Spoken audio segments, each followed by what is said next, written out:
नमस्कार। योग निरोग कार्यक्रम में आप सभी का स्वागत है।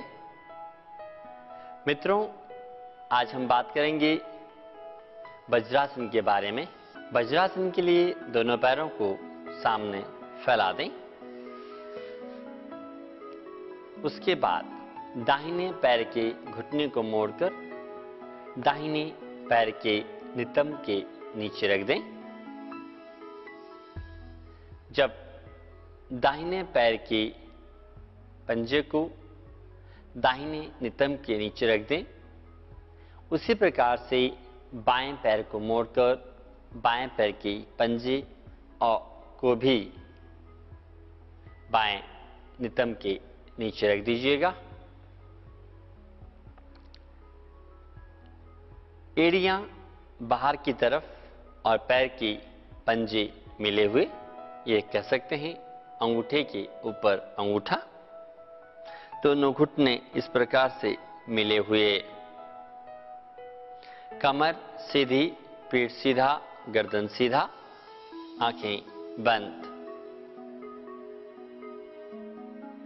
इस प्रकार से वज्रासन में बैठने का तरीका।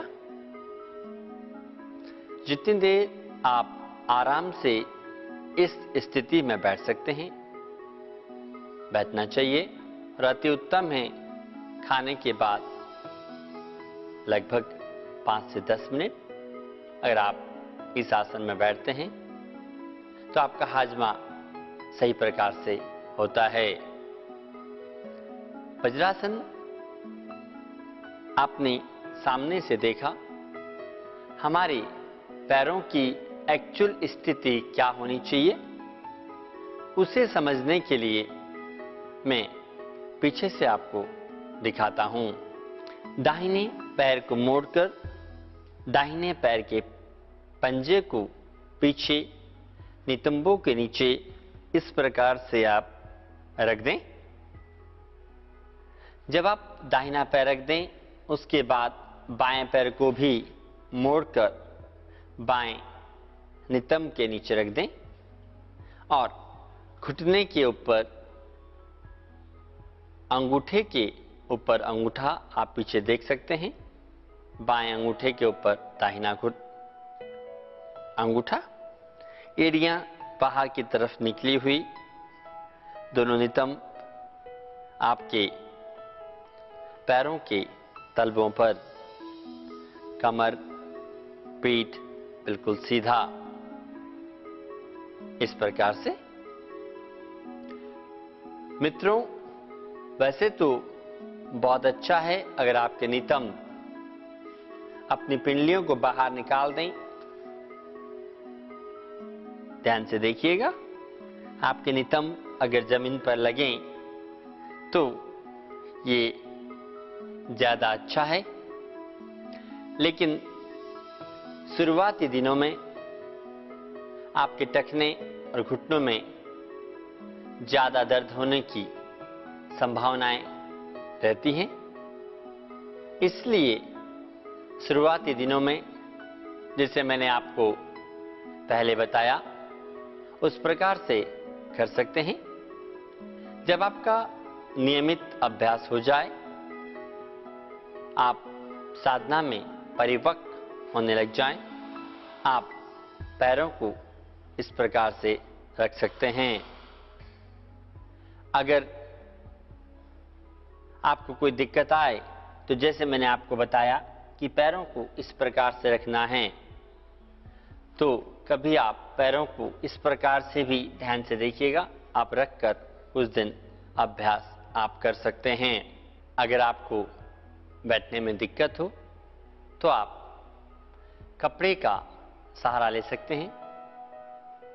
टॉवल या बेडशीट को गोल करके टखनों के नीचे आप रख सकते हैं और तकिया या बेडशीट को ही अपने जंघा और पिल्लियों के बीच में रख सकते हैं। ऐसा रखने से पैरों में बहुत आराम मिलता है। मित्रों, हमने जाना वज्रासन किस प्रकार से करना चाहिए। जो साधक ज़्यादा समय वज्रासन नहीं कर सकते या करने में दिक्कत आती है, उन्हें एक एक पैर से अभ्यास करना चाहिए और जब पैरों में ज़्यादा दर्द होने लगे, पैरों को सीधा करके आराम करना, फिर दूसरी बार और तीसरी बार इस प्रकार करके अपने समय की सीमा को बढ़ाना चाहिए। विशेषकर जिन लोगों के घुटने या टखने में दर्द हो, उन्हें करते हुए कपड़े का सहारा जरूर लेना चाहिए।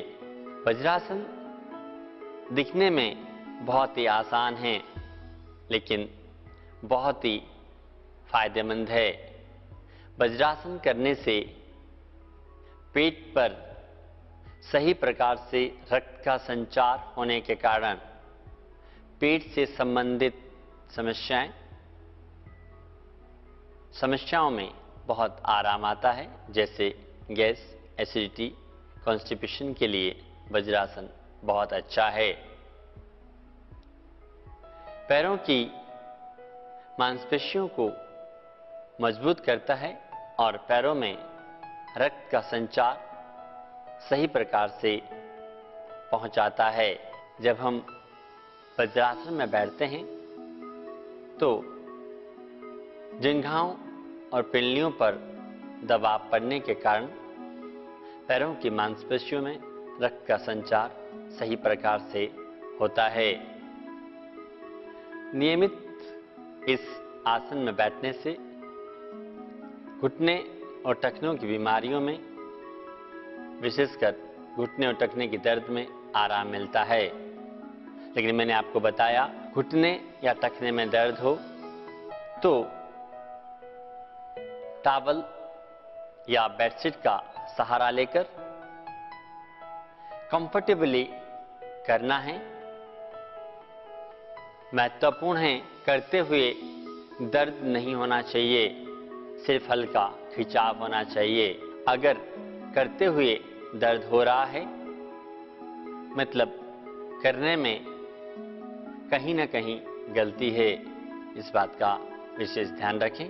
वज्रासन करने से आपकी ब्रजनाड़ी एक्टिवेट होती है, जिससे आपका पाचन तंत्र मजबूत होता है। इसलिए खाने के बाद वज्रासन करना बहुत ही उत्तम है।